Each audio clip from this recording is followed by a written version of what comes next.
اچھا، دعا کرنے سے پہلے میرے خیال میں زکوٰۃ کے حوالے سے دو وضاحت ضروری ہے۔ انجینئر صاحب نے پچھلے دنوں بات کی تھی زکوٰۃ کے حوالے سے۔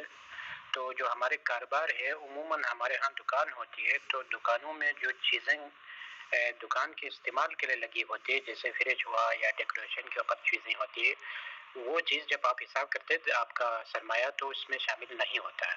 جیسے آپ کی مرغی فارم ہو یا آپ کی باڑہ ہو یا آپ کے پاس اس طرح کی کوئی کاروبار ہوتے ہیں جس میں بنیادی جو ضرورت کی چیزیں ہوتی ہے وہ کاؤنٹ نہیں ہوتا ہے۔ نمبر ایک یہ ہے۔ دوسری بات یہ ہے، قرضے کے اوپر یہ جدید مسئلہ ہے۔ ایک مثال کے طور پر آپ نے ایک پلاٹ قسطوں پہ لیا ہوا ہے اور آپ ہر مہینے قسط ادا کر رہے ہوتے ہیں، اور قسط آپ اتنے پیسے ادا کرتے ہیں کہ وہ زکوٰۃ کی نصاب کو پہنچ جاتا ہے۔ اس کا مطلب یہ ہوتا ہے آپ کے پاس پورا سال ہر سال آپ کے پاس اتنے پیسے ہوتے ہیں آپ کے جیب میں یا آپ کی پاکٹ منی کی آپ کے اکاؤنٹ میں، جس کے اوپر جو نصاب زکوٰۃ کی نصاب کو پہنچتا ہے۔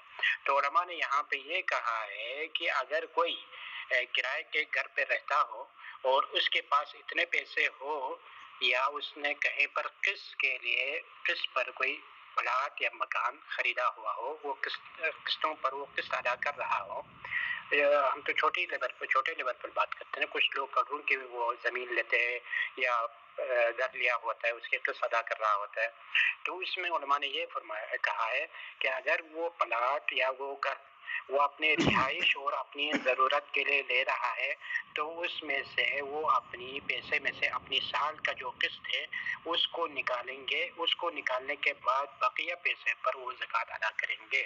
اگر اس نے صرف اپنے سرمایہ محفوظ رکھنے کے لیے، جیسے کچھ لوگ ہوتے ہیں وہ کہتے ہیں پلاٹ خرید کے رکھتے ہیں یا گھر خرید کے رکھتے ہیں، پیسے ضائع ہو رہے ہیں، اس کے پاس فالتو پیسہ ہے جس کو فالتو پیسہ کہا جاتا ہے، یا وہ سمجھتے ہیں آج خرید کے رکھیں گے بعد میں بچوں کے لیے کام آئے گا، تو اس وقت وہ قسط نہیں نکالیں گے، وہ زکوٰۃ سے نہیں کاٹیں گے، زکوٰۃ میں وہ قسط شمار نہیں ہوگا۔ اگر وہ اپنی ضرورت کے لیے خرید رہے تو اس میں وہ سال کے قسطوں کا جو پیسہ ہے وہ نکالیں گے، اس کے بعد جو پیسہ اس کے پاس بچتا ہے اگر وہ نصاب کو پہنچتا ہے تو اس پر زکوٰۃ پڑے گا۔ نمبر 3 یہ ہوتا ہے کہ ہمارے بعض دوست حضرات احباب پوچھتے ہیں اگر وہ سرکاری ملازم ہے تو اس کے پیسے سے ہر مہینے میں کچھ نہ کچھ حصہ گورنمنٹ کاٹتی ہے، اس کو گورنمنٹ کیا کہتی ہے مجھے معلوم نہیں ہے، تو وہ جمع ہوتا ہے، پھر اس کے بعد جب وہ پنشن پہ آ جاتے ہیں تو وہ پیسہ اس کو پنشن کے شکل میں دیا جاتا ہے۔ تو اس میں وہ ملازم کے اوپر اس پیسے کا جو مثال 8-10 سال کے پیسے اس کے کٹے ہوئے گورنمنٹ کے پاس جمع ہے، تو اس پیسے کا ملازم کے اوپر زکوٰۃ نہیں ہے، کیونکہ وہ عملی طور پر اس پیسے کا مالک نہیں ہے، اس لیے اس کے اوپر زکوٰۃ نہیں ہوتا ہے۔ نمبر 3 ہمارے جو انشورنس کا مسئلہ ہے، جو ہمارے لوگ انشورنس کرتے ہیں، جو مختلف فکس کرتے ہیں یا مختلف انداز میں، تو اس کے جائز ہونے نہ ہونے کا یہ مسئلہ وہ الگ ہے، اس کی زکوٰۃ کا مسئلہ بھی الگ ہے۔ اگر وہ اس کے پر زکوٰۃ وہ کمپنی یا بینک خود سے کاٹ لیتے یا کمپنی خود سے ادا کرتے تو ٹھیک ہے، اس جو کسٹمر ہے اس کے پر زکوٰۃ فرض نہیں ہے۔ اگر وہ ادا نہیں کرتے ہیں تو اس میں جتنا پیسہ بنتا ہے اس کا جتنا وہاں سیونگ وہاں اس کا بنا ہوا ہے، اس کے اوپر وہ کسٹمر کو اپنے پیسے کے اوپر زکوٰۃ ادا کرنا ضروری ہے۔ یہ الگ پیسے کہ وہ فکس ہے یا جو بیمہ پالیسی جو پالیسی ہے وہ جائز ہے نہیں ہے، وہ الگ مسئلہ ہے، اور زکوٰۃ ایک الگ مسئلہ ہے۔ جی خوبصورتی سے آپ نے بتا دیا۔ یہ آخری والی بات پہ ایک ورڈ ایڈ کرتا ہوں کہ دو طرح کی زکوٰۃ ہے، ایک ہے آپ کی انکم کے اوپر اور ایک ہے پراپرٹی کے اوپر۔ اب جو آپ کے پاس وہ سونا اور چاندی آپ کے پاس ذخیرہ موجود ہے، وہ شاید سب کو پتا ہوگا کہ وہ 7 تولے سے زیادہ کیا ہے، 7 تولے سے زیادہ جو آپ کے پاس سونا ہے اس کے اوپر زکوٰۃ واجب ہو جاتی ہے۔ اسی طریقے سے چاندی کی کنڈیشن ہے، یعنی جو چیز ہارڈ کیش ہو وہ پیسے ہی کی صورت میں آئے گی تو اس پہ وہ جو نیٹ انکم ہے آپ کی، گراس نہیں نیٹ، اس کے اوپر زکوٰۃ واجب ہو جاتی ہے۔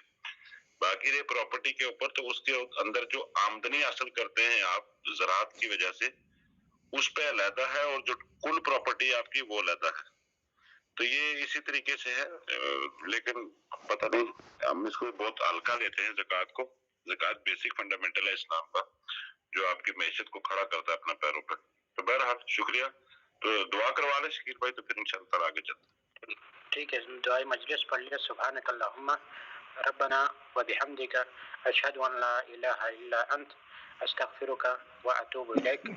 الحمد للہ رب العالمین، الحمد للہ حمدا کثیرا طیبا مباركا فيه، لك الحمد ملء السماوات وملء الأرض وملء ما شئت من شيء من بعد، لك الحمد حتى ترضى ولك الحمد بعد الرضا ولك الحمد على كل حال، لك الحمد حمدا كثيرا طيبا مباركا فيه. اللهم صل على محمد وعلى آل محمد وبارك على محمد وعلى آل محمد كما صليت وباركت على إبراهيم وعلى آل إبراهيم إنك حميد مجيد.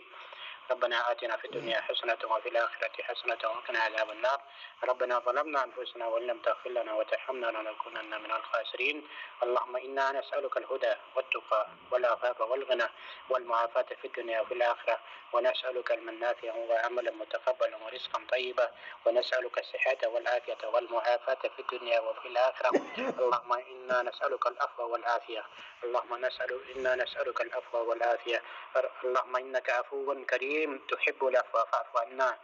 اللهم إنك عفو كريم تحب العفو فاعف عنا. استغفر الله الذي لا إله إلا هو الحي القيوم وأتوب إليه. استغفر الله الذي لا إله إلا هو الحي القيوم وأتوب إليه. لا إله إلا أنت سبحانك إني كنت من الظالمين. اللهم اغفر لنا ولوالدينا ولأساتذتنا ولأقربائنا ولمن حق له علينا ولجميع المؤمنين والمؤمنات والمسلمين والمسلمات الأحياء منهم والأموات برحمتك يا أرحم الراحمين.